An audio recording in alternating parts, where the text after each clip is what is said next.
Praise the Lord. Bless you. Come, let's reason together concerning the scriptures.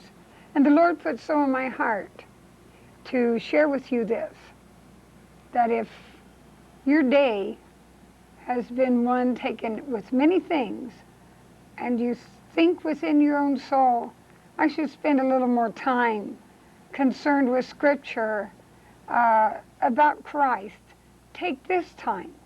At least take these 30 minutes out of the busyness of the time, and let's reason together and spend some time with the scriptures concerning Jesus. We're in Colossians in the 3rd chapter, and we're going to be expounding upon it through the Spirit's knowledge concerning holy living.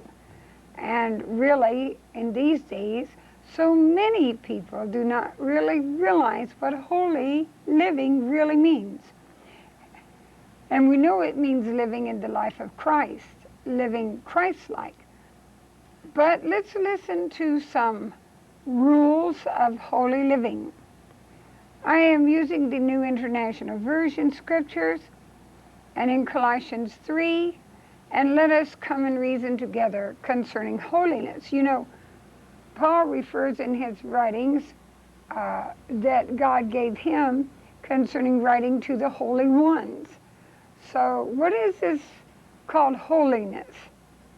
It says, since then you have been raised with Christ. Now it's talking about the death, burial, and resurrection. And so the ones that Jesus is ministering to through Paul is concerning those who have been raised with Christ.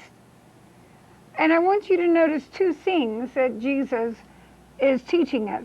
Set your heart on things above, where Christ is seated at the right hand of God, and also another part of our body, set your minds on things above, not on earthly things. So there's two things in holy living that we have to have dedicated fully and consecrated to be thinking upon things above, the mind and the heart of us. Now that means the desires and deeply seated in our heart and what we think about. For you died, and your life is now hidden with Christ in God. Now let's think about this a little while. The scripture says you died, not you are dying every day, not that you will die, and when you're resurrected from the tombs, it says you died. This is what you have done. You died. And your life is not open now. It is hidden with Christ. So Christ isn't exposed yet, neither are you, but both is hidden in God. When Christ, who is your life, now you died, where is your life? Not in things of this world, but now your life is, Christ is your life. Who is your life? When Christ, who is your life, appears, then you also will appear with him in glory. Now we understand this passage of when the Lord comes again, and we acknowledge this, and we will be with him. But let us also consider this passage, that it is when Christ is seen in your life, that Christ, life in you, brings forth the you also with him, and then comes the glory of a resurrected life. In the glory of the resurrected life, you have freedom from sin. And so, do you have any portion in this according to the word? Listen. Put to death, therefore, whatever belongs to your earthly nature. Anything that is part of your earthly nature, anything that is of the world, it says put to death. You died. Put it to death. If there's anything still lingering, You have to put to death, therefore, whatever belongs to your earthly nature. Now consider this, that many persons really do not want to put to death the things they consider their life. What are these things that have to die, or that have died, or you must put to death? What are they? Well, let's see 5 things. Sexual immorality. Any type of sexual immorals. You know, people think sometimes they can play around and arouse passions and go every way they can but an actual intercourse, but yet there is sexual immorality. And Jesus said if one looks to lust at a woman, that's already adultery. So there can be sexual immorality that is in the heart of a person. And this is why God said your heart has to be set on things above and not here. Impurity. Anything that is not pure is not holy. Anything impurities of the soul of the mind, anything that would not be a pure, holy truth, then you have to get rid of those things. Lust, evil desires. Now, what is evil desires? Many times you can be angry at someone and actually desire them not to prosper, actually desire something to happen to them, and that's an evil desire. We should pray for those who despitefully use us, bless those who curse us. We should turn them in the hands of God, and we should submit unto, let His will be done, and pray for them that God reveal to them the truth. And so we should not have evil desires. An evil desire is to gain things in this world, even if it is at the expense of the holy commitment that God has given you as His child to have. It is very sad to see people yield or sell out the soul of Jesus to gain friends, and in the Christian world to be hand in hand with those who sit in high places, or if they have a job and they're put in tight places, they would rather not speak up for Christ, but sell that out and hang in with those when they know it's wrong. Perhaps one might think that judgment will not come upon that, but it will. Evil desires and greed is defined here as idolatry. Now, how is greed idolatrous? Well, see, greed is something that you want that doesn't even belong to you. Greed is insatiable appetite for things you shouldn't have. In the very beginning, you see Satan wanted them to have more than what they should have, that he worked upon them to desire things they should not have and things that did not belong to them.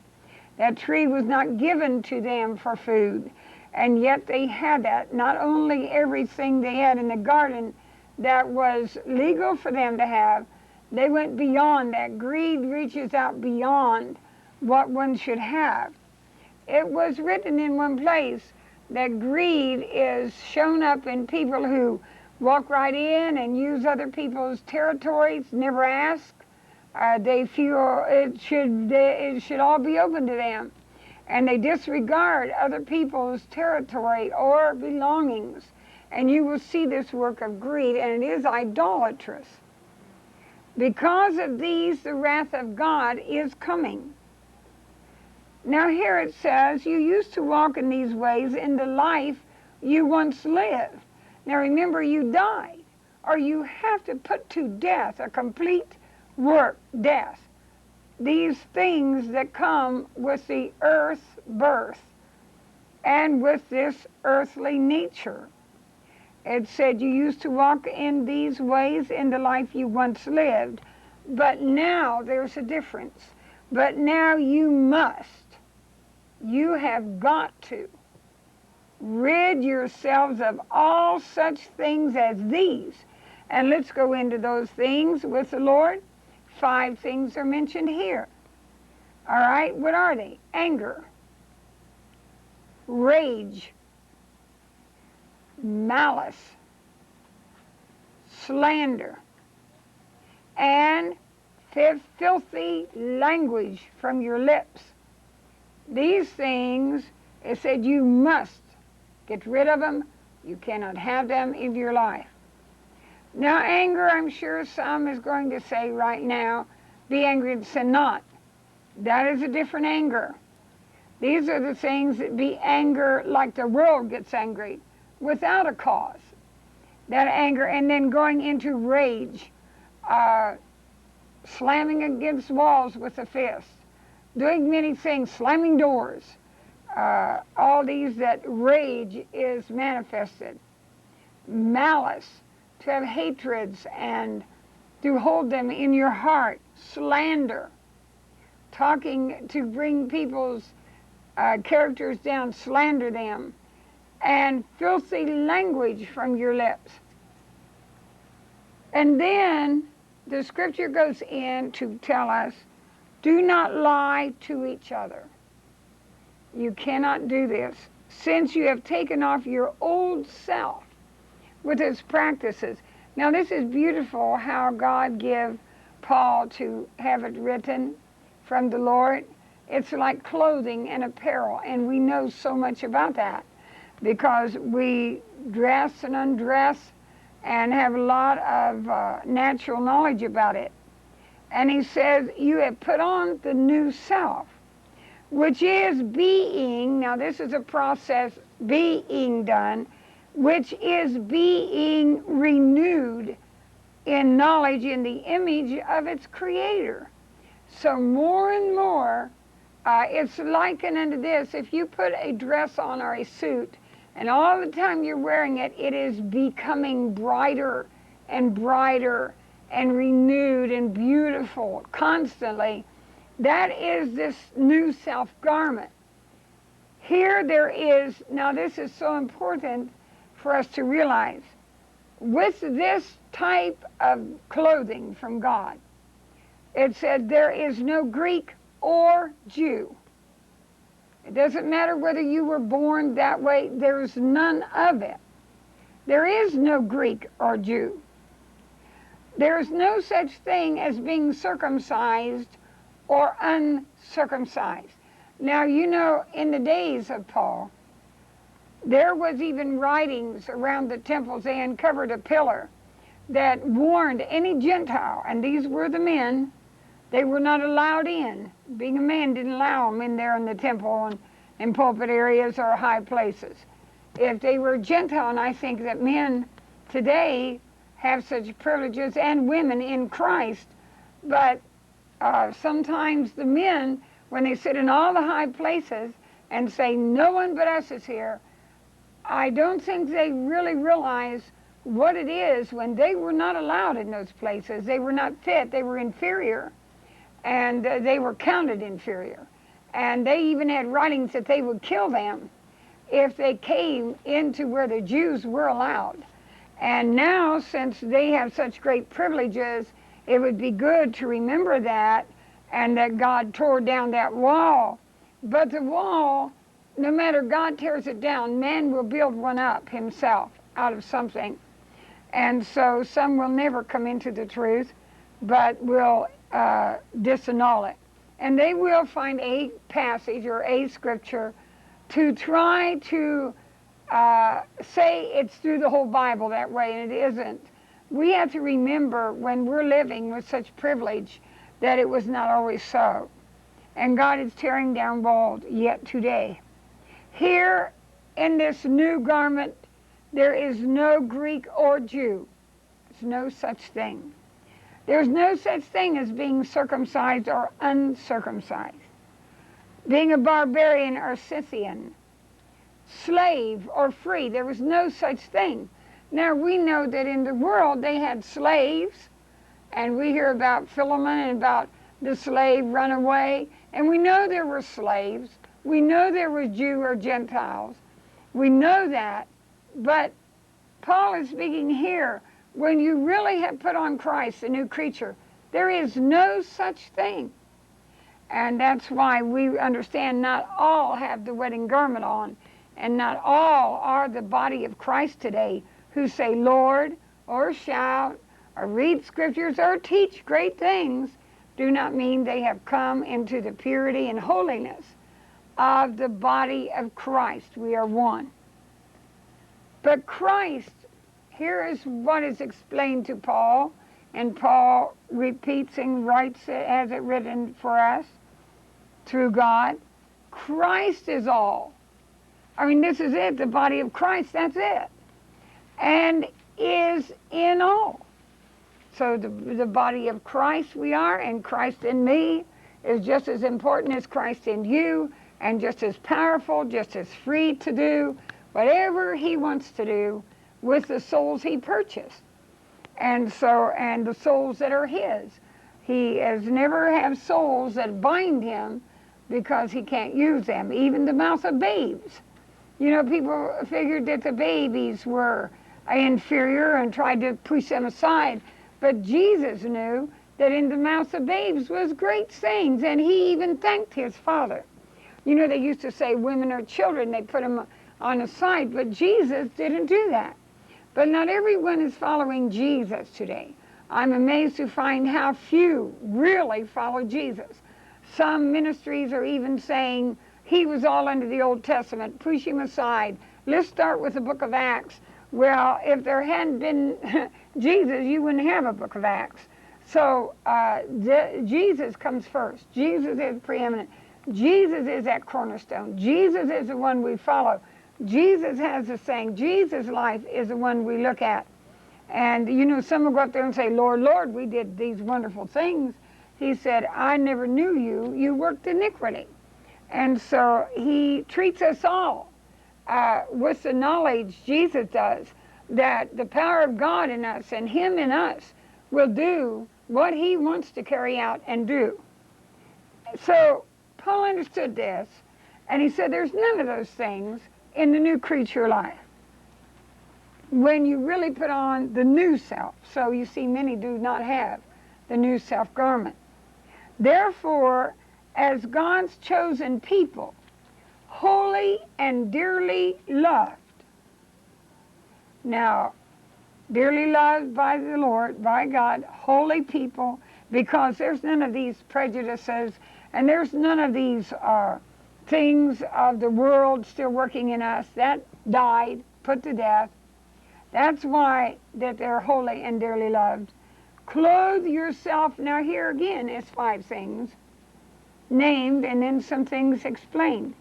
Clothe yourself with compassion, kindness, humility, gentleness, and patience. Bear with each other and forgive whatever grievances you may have against one another. There is a must. You must forgive. Forgive as the Lord forgave you.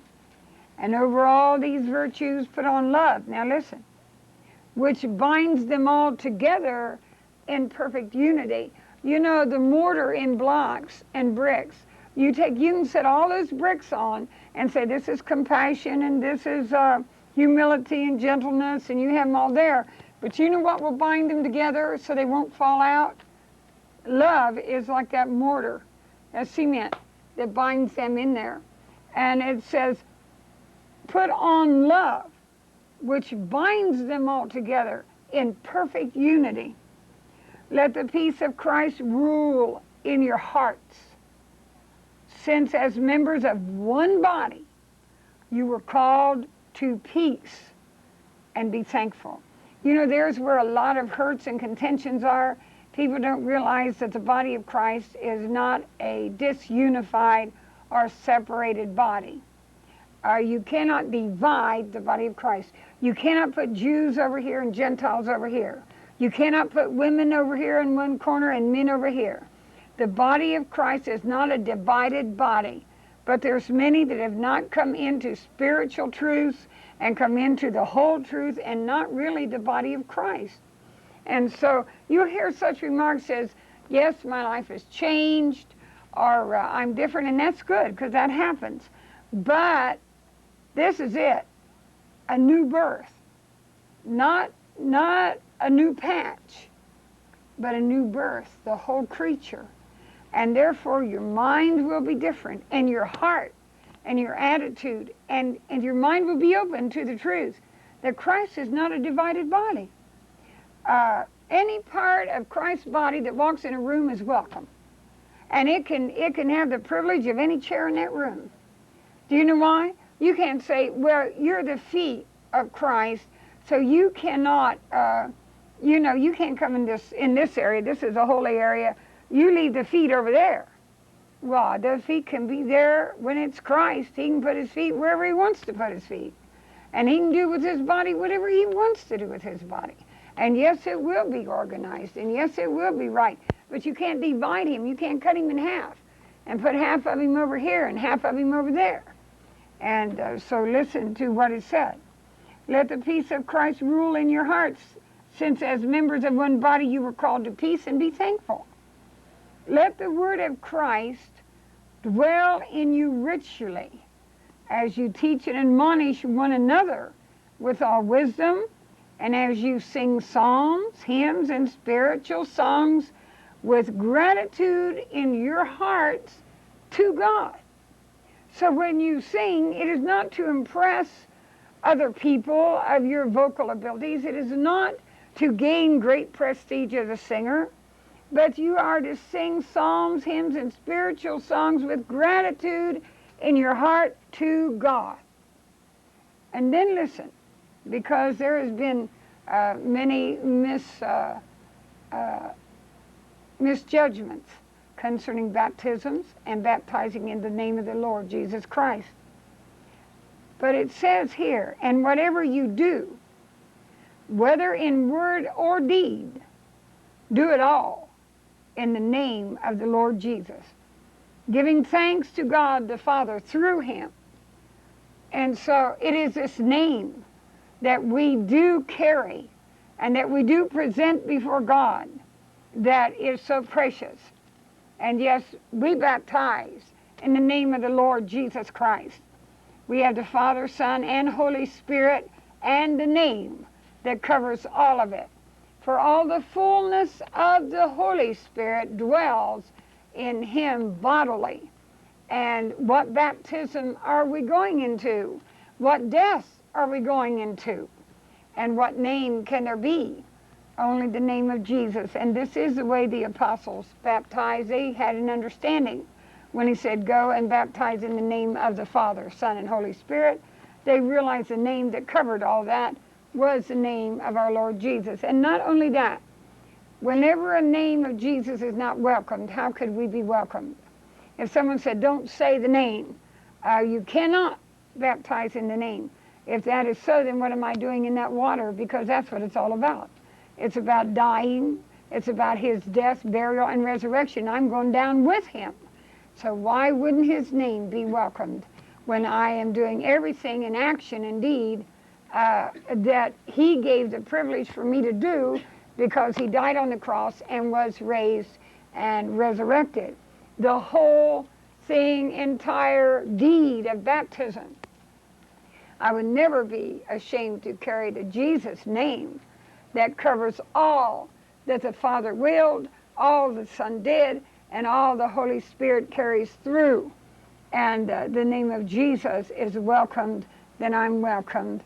When his name is not welcome, then I would not be welcome, and that is very true. So what is holiness? Holiness is realizing the body is one body. Holiness is realizing we put to death all the things that were in the old nature, and do not lie to each other. And it said, since you have taken off your old self with its practices. You know, the world does practice the lying.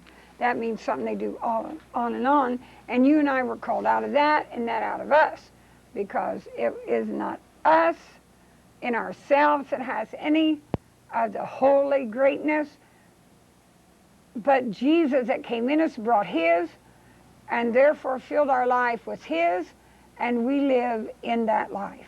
That's how we obtain holy living.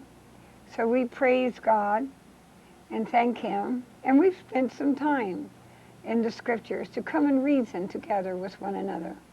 How good it really is. God bless you. Until the next time we take a journey for Christ. Amen.